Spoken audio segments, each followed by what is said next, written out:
AIDS అంటే కేవలం December 1నే గుర్తొస్తుందా? AIDS ను తగ్గించామని, నిర్మూలించామని గతంలో సర్కార్ గప్పారు. కానీ రోజు రోజుకు ఎయిడ్స్ కేసులు పెరుగుతున్నాయి. హెచ్ఐవి కేసుల్లో చదువుకున్న యువత ఎక్కువగా ఉండడంతో ఆందోళనలు పెరుగుతున్నాయి. డ్రగ్స్, గంజాయి సేవనంతో పాటు ఇంజెక్షన్ల వల్ల విస్తృతంగా వ్యాధి వ్యాప్తి చెందుతోంది. ఓవైపు విచ్చలవిడిగా లైంగిక కలాపాలు, మరోవైపు ఇన్ఫెక్షన్ సిరంజీలతో డ్రగ్స్, ఓవైపు ఐటీ ప్రొఫెషనల్స్, మరోవైపు లేబర్ కబలిస్తోంది హెచ్ఐవి. దీంతో వ్యాధి సోకిన కుటుంబ సభ్యుల్లో ఆందోళన నెలకొంటోంది. ఒకరి నుంచి ఒకరికి వ్యాప్తి చెందుతుండటంతో భయాందోళన నెలకొంది. ఐటీ ఉద్యోగుల్లో పెరుగుతున్న కేసులతో మేనేజ్మెంట్లు అప్రమత్తమవుతున్నాయి. ఇకపై ఐటీ ఉద్యోగులకు రెగ్యులర్ గా హెచ్ఐవి టెస్టులు చేయాలన్న ఆలోచనలో ఉన్నట్లు తెలుస్తోంది.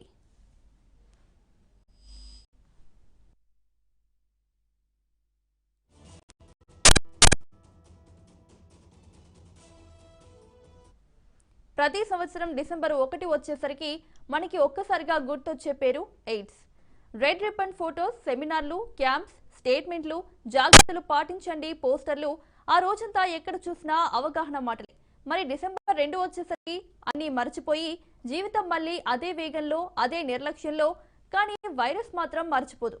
మన నిర్లక్ష్యాలని, మన అలవాట్లని, మన అజాగ్రత్త నిర్ణయాలని ఉపయోగించుకొని నిశ్శబ్దంగా, వేగంగా మన మధ్య పెరుగుతుంది. ఎయిడ్స్ తగ్గింది, కేసులు తగ్గుతున్నాయి, పరిస్థితి నియంత్రణలో ఉందని గత దశాబ్దం నుంచే ప్రభుత్వాలు గట్టిగా చెబుతున్నాయి. కానీ తాజా ఆరోగ్య డేటా చూస్తే వాస్తవం భయంకరంగా ఉంది. ప్రతి సంవత్సరం కొత్త కేసులు తగ్గాల్సిన బదులు కొన్ని రాష్ట్రాల్లో భారీగా పెరుగుతున్నాయి. అందులో తెలంగాణ కూడా ఒకటి. అంతేకాకుండా అత్యంత ఆందోళనకర విషయం ఏంటంటే బాధితుల్లో చదువుకున్న యువతే ఎక్కువగా ఉన్నారు. పాతకాలంలో ఈ వ్యాధికి గురయ్యేది అక్షరాస్యత లేని, అవగాహన లేని వారేనన్న అపోహ ఉండేది. కానీ నేడు పరిస్థితి మారింది. హెచ్ఐవి కేసుల్లో ఇంజనీర్లు, కార్పొరేట్ ఉద్యోగులు, ప్రభావిత నగరాల్లో స్థిరపడిన యువతే ఎక్కువగా ఉంది.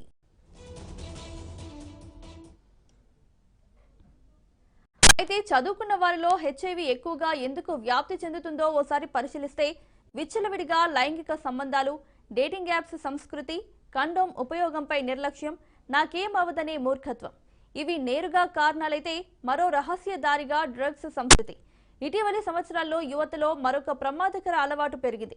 డ్రగ్స్, గంజాయి, హెరాయిన్, రసాయన మాదక ద్రవ్యాలు. గుంపులు గుంపులుగా ఇంజెక్షన్లు పంచుకోవడం, అదే సూదిని పలువురు ఉపయోగించడం, ఇది హెచ్ఐవి వ్యాప్తికి ప్రధాన కారణం. డ్రగ్స్ సంస్కృతి ఎంత ప్రమాదకరమైందో దీన్ని బట్టి మనం అర్థం చేసుకోవచ్చు. ఇక ఎయిడ్స్ ఇప్పుడు పుస్తకాల విషయం కాదు, నేరుగా కాలేజీల్లో, కంపెనీల్లో, నైట్ పార్టీల్లో తిరుగుతోంది. తెలంగాణలో ఇటీవల ఒక పెద్ద షాకింగ్ డేటా బయటపడింది. హెచ్ఐవి కేసుల్లో గణనీయ సంఖ్య ఐటీ ఉద్యోగులది. రోజుకు 10 గంటలు కంప్యూటర్ ముందు పని, వీకెండ్కు పార్టీలు, డబ్బులు, స్వేచ్ఛ, ఇవి కలిసినప్పుడు బాధ్యతలు మసకబారాయి. కొన్ని కంపెనీలు మాత్రం దీన్ని సీరియస్ గా తీసుకున్నాయి. కొన్ని మేనేజ్మెంట్లు రెగ్యులర్ హెచ్ఐవి టెస్టింగ్ ఆలోచనలో ఉన్నాయని సమాచారం. ఇది నైతికమా వద్దా, ప్రైవసీ సమస్యలా, అది మరో చర్చ. కానీ ఈ నిర్ణయం వెనుక ఉన్న భయం మాత్రం నిజం.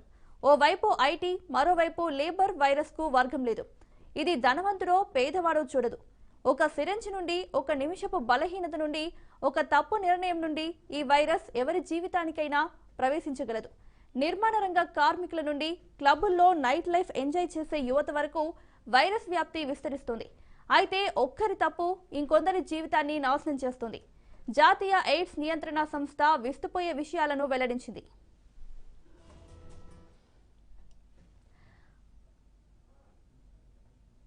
అత్యంత బాధాకరం ఏంటంటే హెచ్ఐవితో జీవిస్తున్న చాలా మంది తమ జీవిత భాగస్వామికి కూడా చెప్పకుండా ఉన్నారు. దీంతో కుటుంబాలు మౌనంగా చిన్నాభిన్నమవుతున్నాయి. కొన్ని చోట్ల తల్లిదండ్రుల నుండి పిల్లలకు కూడా వైరస్ చేరిన ఘటనలు ఉన్నాయి. మనకు గుర్తు చేసుకోవాల్సింది ఒకే ఒక విషయం. ఎయిడ్స్ అంటే ప్రచారం కాదు, ఎయిడ్స్ అంటే సిగ్గు కాదు, ఎయిడ్స్ అంటే పాపం లేదా నైతిక తీర్పు కాదు. ఎయిడ్స్ అంటే అవగాహన లేకపోవడం, నిర్లక్ష్యం, తప్పు నిర్ణయం. ఈ మహమ్మారి ఇంకా మన మధ్య ఉంది. ఈ వ్యాధి నిర్మూలించబడలేదు, పూర్తిగా తగ్గలేదు, అంతేకాదు మళ్లీ పెరుగుతోంది. కాబట్టి ఈ రోజు ప్రశ్న అదే, ఎయిడ్స్ అంటే మనకు కేవలం డిసెంబర్ 1న మాత్రమే గుర్తుకు రావాలా, లేక మనం ఇంకా బతికున్నంత కాలం జాగ్రత్తగా ఆలోచించాల్సిన వ్యాధ?